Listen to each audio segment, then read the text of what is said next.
What's up, everybody? Welcome to the Twin Wrestle Pod. If you're new to the channel, make sure to subscribe.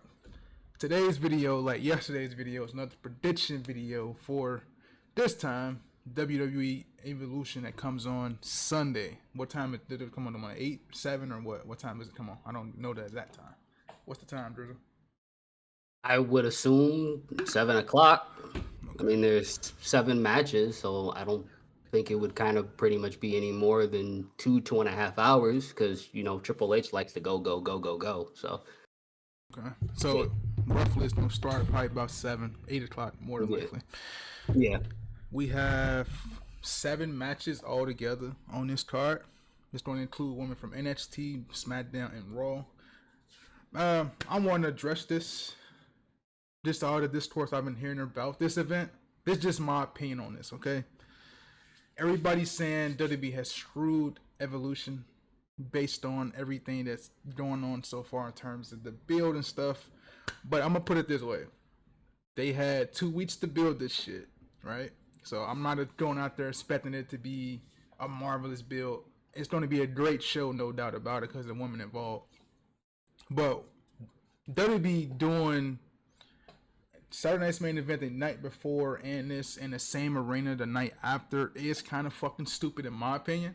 If you were going to do that, you should have did a double pack feature for tickets instead of just pay for Saturday Night's main event and pay for Evolution. People don't have money like that. The economy is not built like that. So for WWE to even try to do some shit like that, I'm gonna say TKO for them not to do some dumbass shit like that. You reap what you sow. Let's get on to this pay per view card, man. And as you can see from the graphic below, we're gonna talk about Evolution Battle Royal. I think I don't know if it's 21 women. I didn't count, but I'm going to list off a few competitors. I'm not going to talk about that many.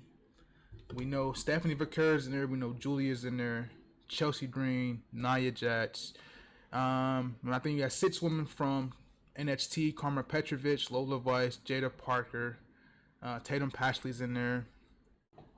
I don't think Fallon Henley's in there at all.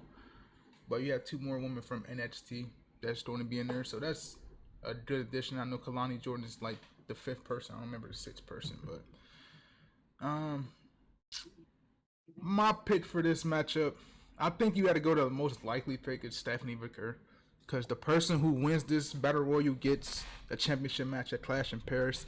Depending on who come out between Rhea and Io and Tiffany and Trish Stratus. Um, this one tough, man. This one's really tough. I can see Nikki Bella winning. I can see Stephanie Vaquer winning. If I had to choose, I'm gonna go Stephanie Vaquer. Who you got?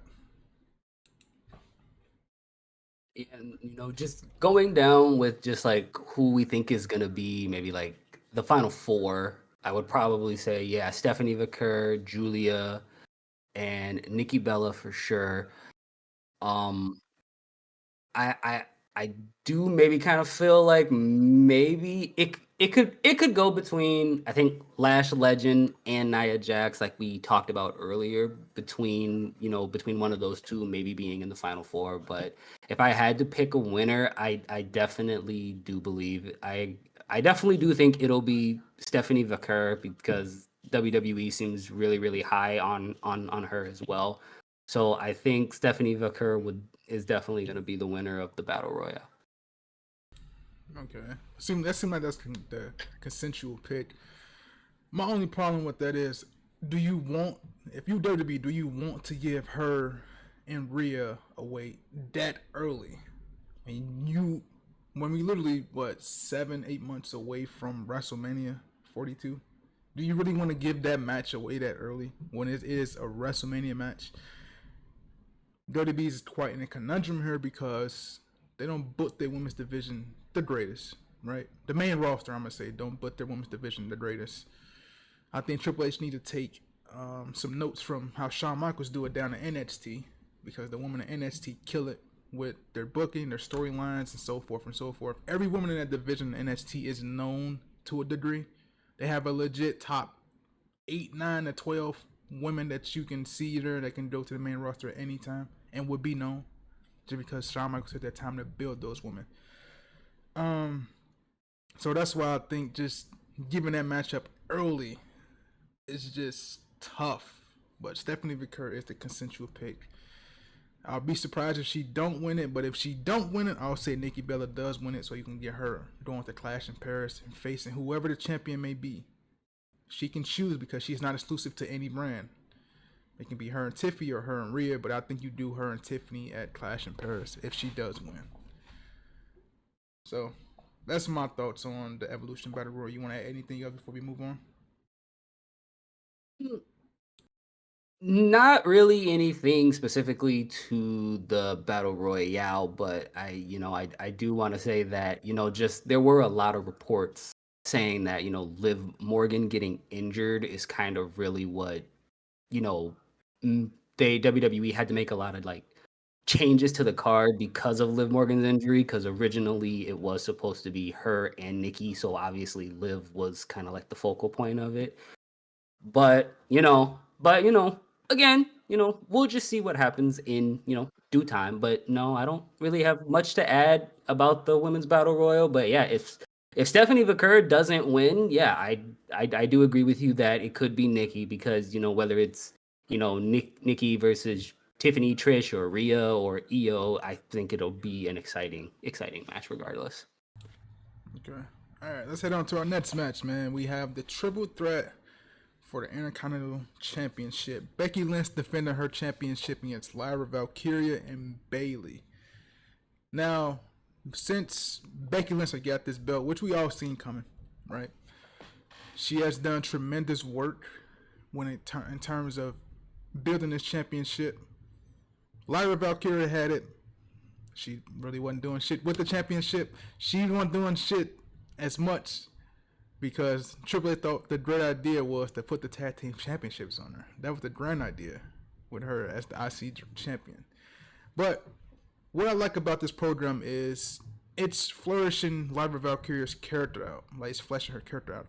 I love it because when she was Intercontinental Champion, you didn't really see her get promo time or be as comfortable as she is on the mic or in any segment she's been in as of late, since Becky Lynch turned on her the night after WrestleMania once they lost the tag team championships. So this whole program, I love it for Lyra. Bayley has been killing it as well. After she returned and attacked Becky on Raw. This match isn't that hard to really predict. I'm taking Becky to retain a championship over Bayley and Lyra. I think Bayley and Lyra do cancel each other out. They have an ongoing issue, and I'm still holding out hope for a Becky and Bayley tag team in the future. Bayley turned heel, and you get her with Becky, so you get one half of the four horsemen going after the tag team championships. I think that'd be smooth, but that's further down the line. So I'm taking Becky over Lyra and Bayley.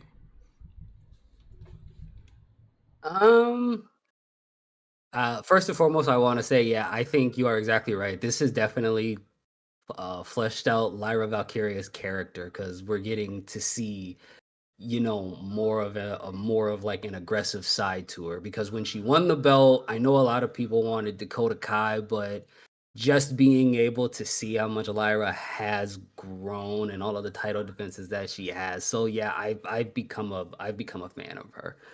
But my pick is, again, I agree with you. I think it's Becky Lynch, but I think it might go in a different direction. The reason why I say Becky is because I feel like at WrestleMania next year, we maybe get Bayley versus Becky for the women's Intercontinental Championship, and Bayley can actually, get some sweet revenge on Becky for causing her to miss WrestleMania this year.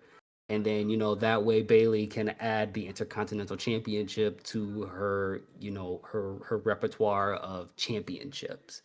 So I could definitely see WWE, maybe trying to do something like that for WrestleMania next year of Bayley versus Becky.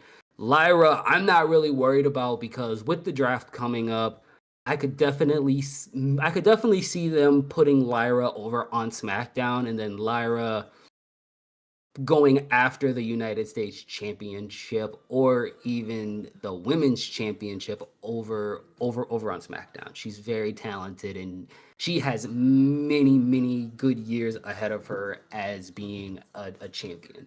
So my pick is Becky Lynch retains, and then hopefully at WrestleMania we can get Bailey versus Becky. I do think it would be good to see half of the four horsewomen, a heel Bailey and Becky together as the women tag team champions, because I definitely think that would put more spotlight on the women's tag team champions.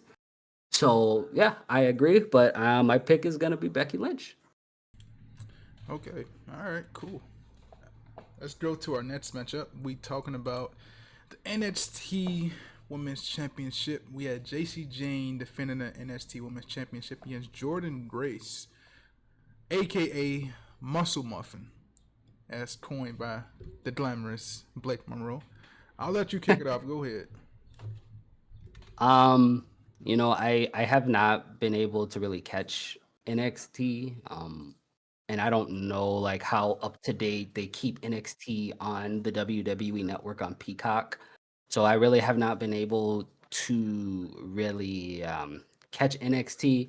But my guess is gonna be JC Jane will retain because I'm pretty sure Jordan Grace will be getting called up to the main roster after SummerSlam. And I think JC Jane deserves to have a nice little title run with the NXT Women's Championship because she's been down there for years.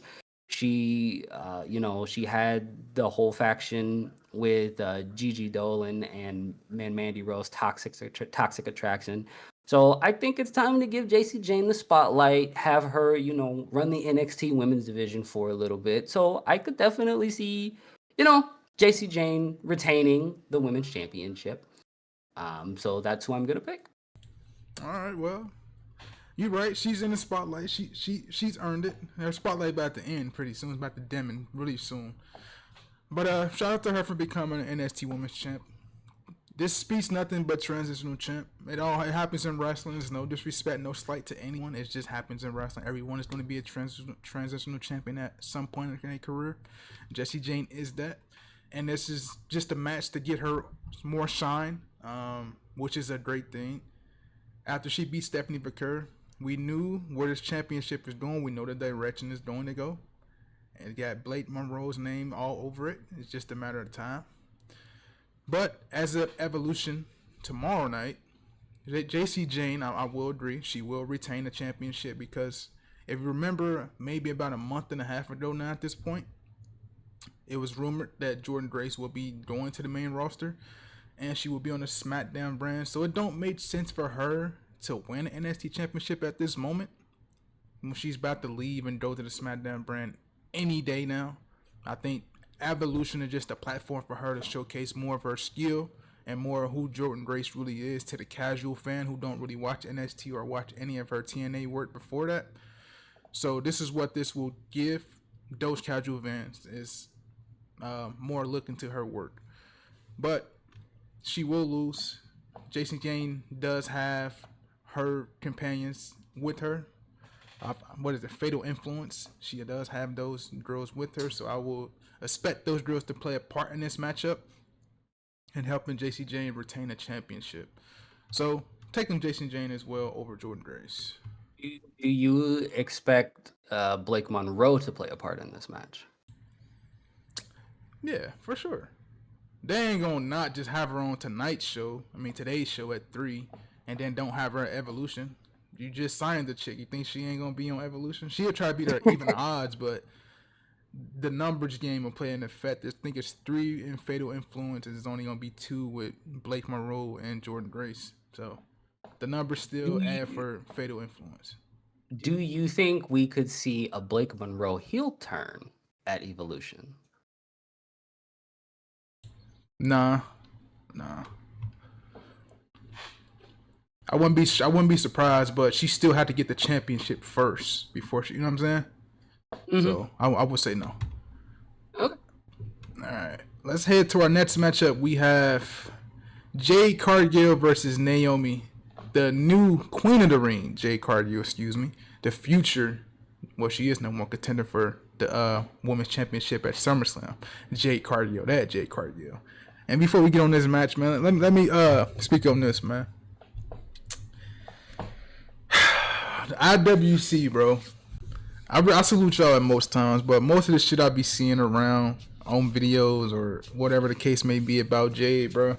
I try to tell people this all the time, bro. Jade don't need to be the best wrestler, bro. She don't need to be the best technician, bro. She don't need to be none of that. For her, just herself is a draw. She may not be the best in the ring. She may not have great matches. But she don't need to do all that other shit in order to be champion, bro. Like, we saw it on her AEW run with the TBS Championship. She had a couple banger matches in there. We knew she was green. But I see a lot of people be just shitting on her for the sake of shitting on her. Just pointing out shit she doing matches for the sake of just pointing out. Whether she just either, like, surveying the landscape or waiting too long or waiting. She can't, like, run a match, like, lead a match. We know that. And I don't like when people just take pot shots at her just for her not being able to lead a match.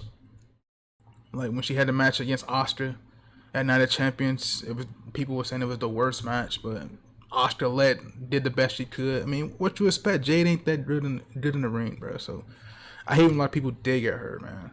But Jade has a great look. She's a powerhouse. She don't need that many moves to be great. She will be champion eventually.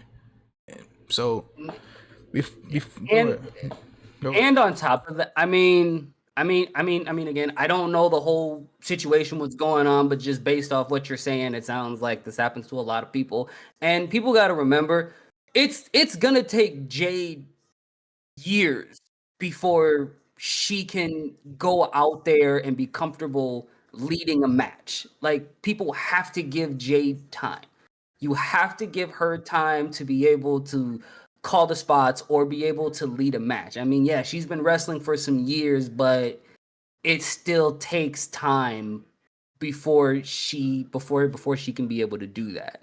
So again, I kind of just think you need to give Jade time. You know, it's not like she's gonna be able to do that within 6 months or a year. And that's kind of with anybody in the wrestling industry. You know, Jade's maybe she's maybe ran a couple of matches, but maybe majority of the time whoever she's facing it is running the match. But like I said, you have to give Jade time. Like I said, it's gonna take more than a few years to be able to run a match. But like I said, you gotta give Jade time. Just give her time, man. All right. With that being said, it ain't like she ain't putting the work in. She putting the work in. Just give it time. So with that being said, with this matchup, I don't know if this is a special stipulation match or not. It's a no holds barred. Okay, it's a no holds barred match. So with that, I'm still gonna take, for the storyline purposes, which I think it should though. I'm gonna take Jade for the win because you still have to build momentum for her up going towards SummerSlam. And Naomi can eat a loss because she has the briefcase. We've seen it. It's a default program within the machine known as WWE. Once you have the briefcase, you lose the majority of your matches. We all know that. So Naomi, I think, will lose here. I don't think she's going to win. She'll try to put out all the stops, using the briefcase, using weapons here and there, so forth and so forth. But Jay will overcome it, and she will win this match and build momentum heading towards SummerSlam, where I think she will beat Tiffany Stratton for the championship. And Naomi will get her get back at SummerSlam by cashing in on Jade. And eventually we get the rematch where Naomi beats her after SummerSlam. So that's why I think this whole direction is going. I know people like to include the Bianca Belair factor. I personally will hold off on that. I wouldn't do that nowhere near Evolution. She can come out there, her presence can be known, or she can just sit back and watch like the rest of us. But I'm taking Jade Cargill for the win. I agree with you. I'm gonna also take Jade Cargill because again, Naomi has that briefcase. Naomi can take a lot. I mean, and I mean again, Naomi already lost to Jade at WrestleMania.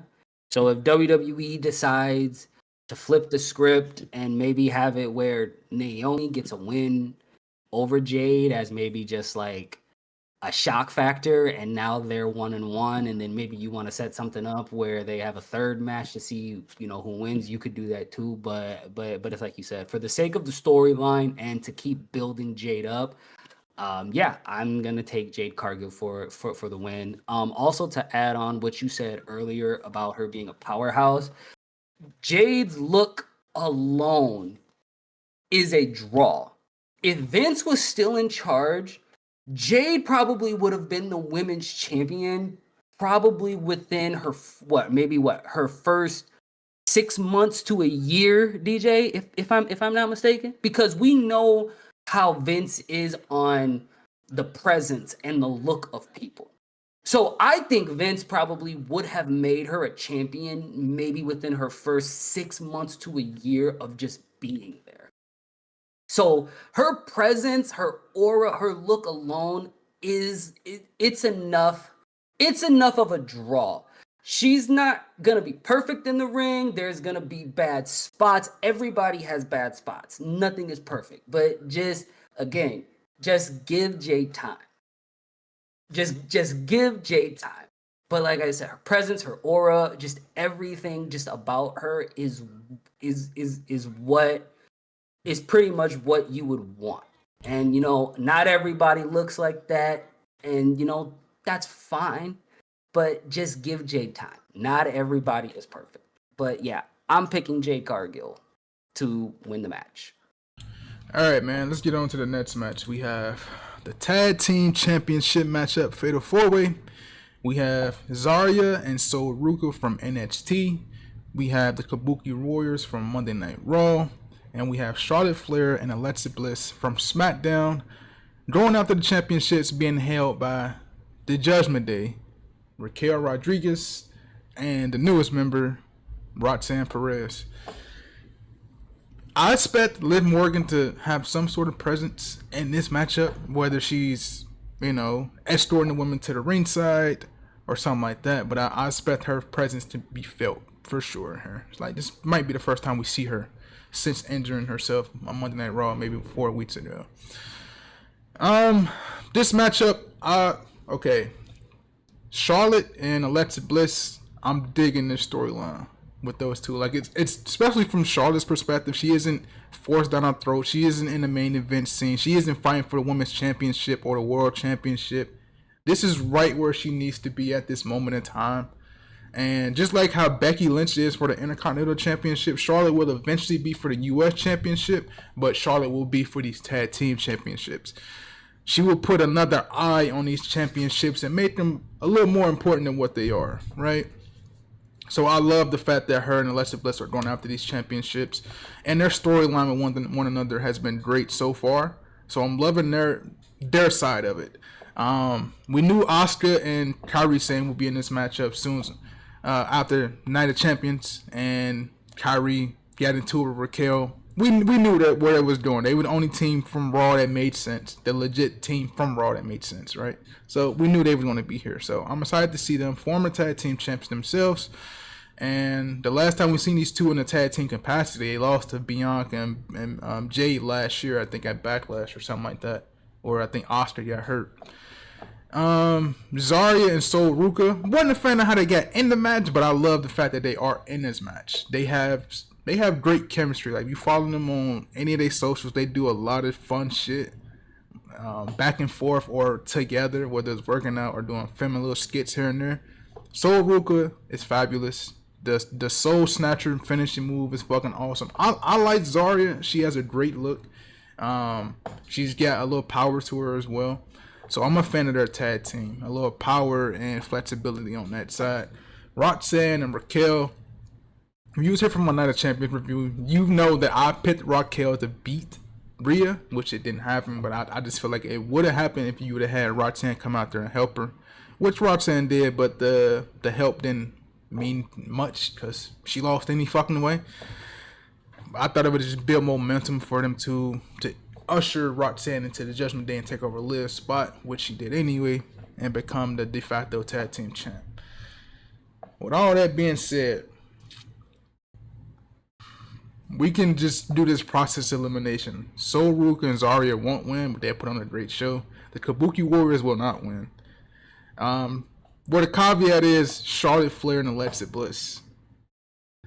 Um,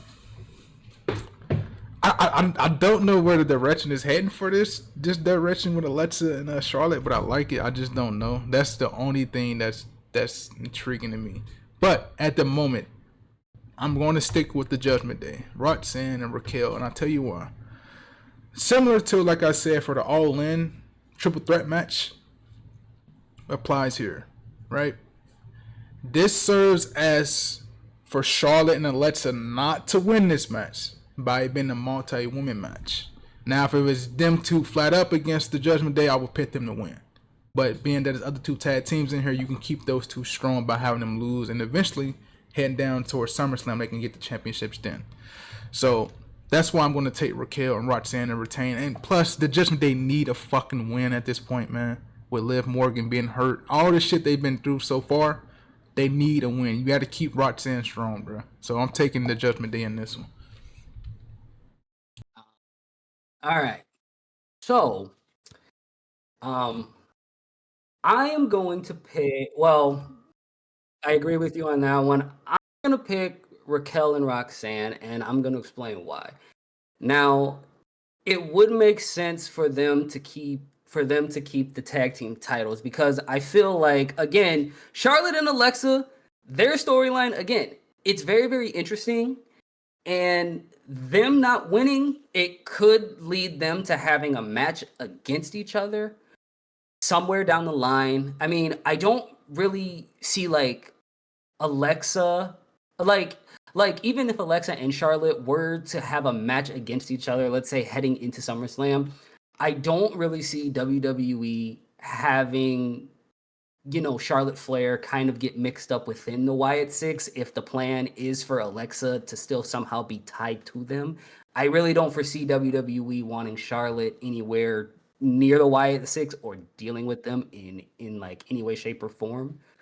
But again, their storyline is very interesting. But the reason why I say Raquel and Roxanne is because I think they hold the belt, and if they hold the belt until after the Royal Rumble, you could have a spot in the Rumble where Raquel and Roxanne are working together to eliminate people. Then Miss Little Liv Morgan comes out. She enters the Royal Rumble, and you could have a situation where Liv looks at Raquel and maybe tells Raquel, okay, you have to pick between me and Roxanne. Or maybe you get a situation where Liv just goes in and she attacks Roxanne, and then Raquel pulls Liv off of Roxanne to stop her from attacking her. And then Liv just looks like really, really shocked at Raquel for like, why did you do that? But then, but you also get that situation where if Raquel and Roxanne are constantly winning, they kind of get that whole best friend thing going, kind of like how Liv and Raquel have that. So I definitely think like, I mean, obviously that's playing the long game because you're waiting for Liv to come back at the Royal Rumble, assuming she comes back at the Royal Rumble. But that I would definitely like to see because, that'll definitely set up tension, not only between Liv and Roxanne, but it also sets up tension between Liv and Raquel. And not only that, it also kind of puts, Dom in a position where, okay, you're going to have to choose, do you want Liv or do you want Roxanne? So I definitely think Raquel and Roxanne holding the titles for the long run for Liv Morgan to come back. I think there's many, many, many different ways that you could, play with that storyline and cause tension between, the Judgment Day, which could eventually lead to maybe Liv getting kicked out of the Judgment Day as well if it were to go down this path. But that's the reason why I picked Raquel and Roxanne to retain, just because down the line you could do something with Raquel, Roxanne, and Liv and Dom as well with tension between those four. Because we already know where Finn stands. But my pick is gonna be Raquel and Roxanne just because of that that possibly happening. I mean, it's the long game, but I think it would be good. Plus, it would give Liv something to do for sure when she comes back. All right, man.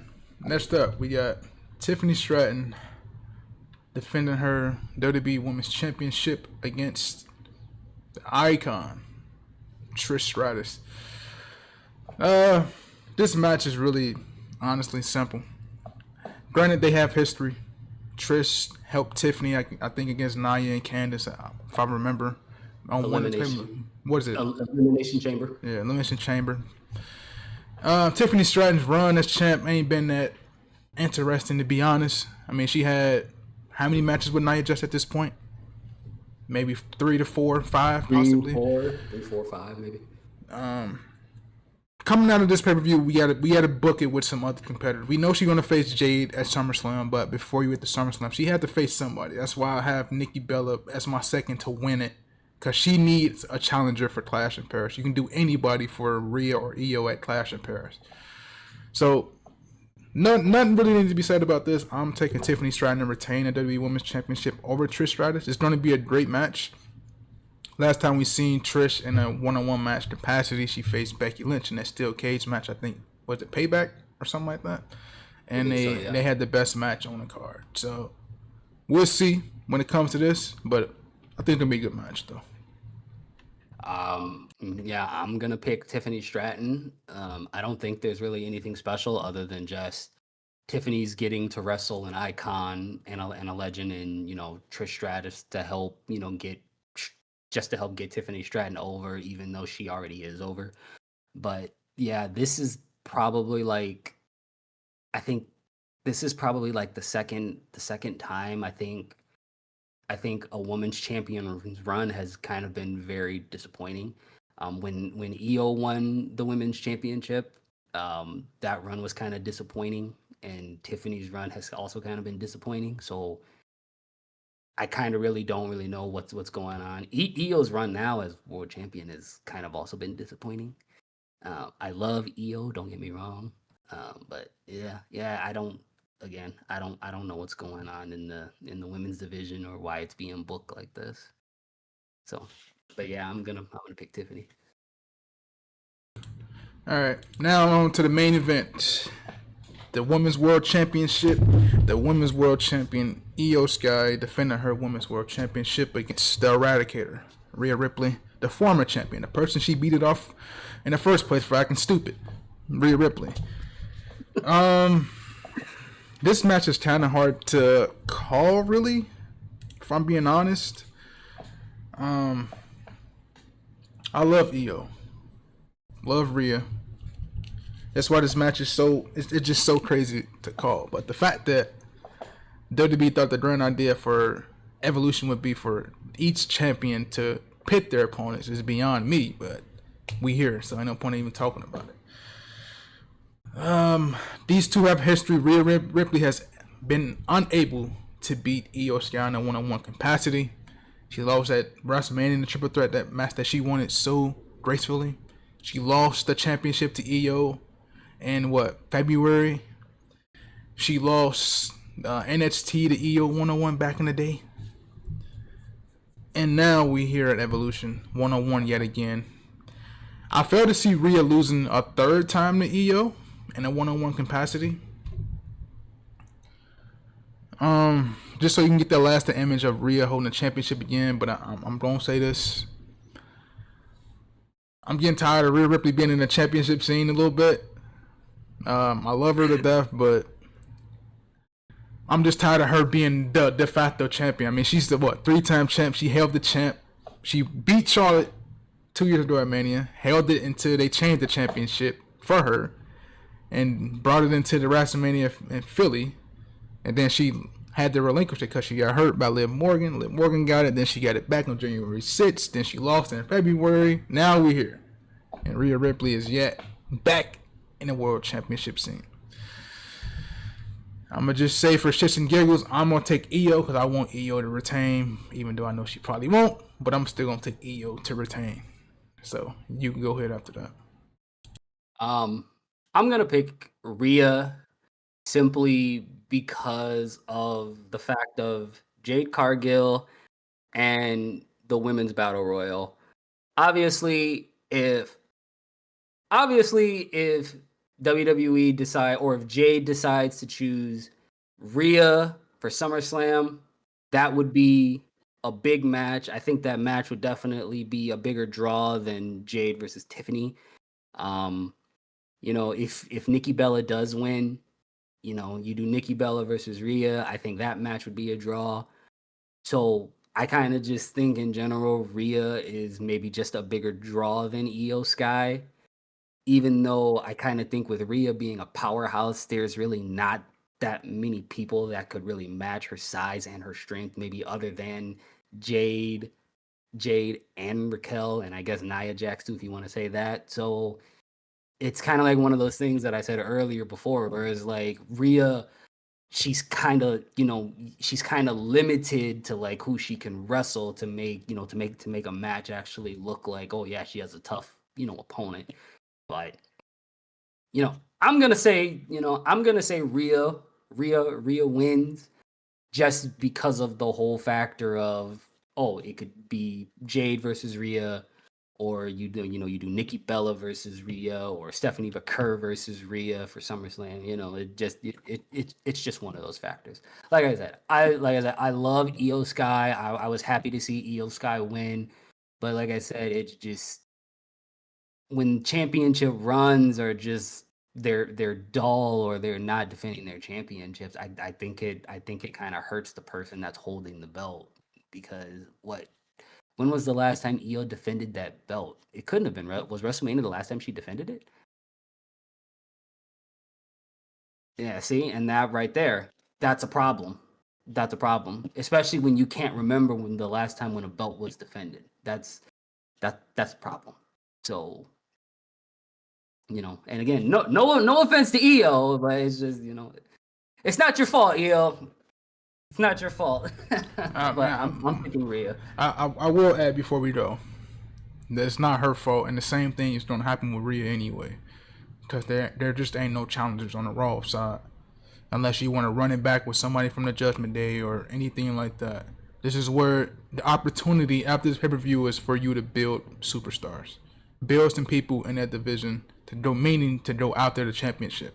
They have a stat full of roster. They have a stat roster full of great women over there, whether it's Raw or SmackDown. But after this show, you have to put some people in that spot to challenge for a championship. And CM Punk always said it, and it's gonna be to stand still to the test of time. How you know if someone got something if you don't put them in the main event scene? But we'll see, man. So, any lasting words you want to put on here before we exit out? Yes. So there's a question that I wanted to ask you about two specific people. Now, obviously, one of them is more than likely a no-brainer with that answer, and then I think the other one is a possibility.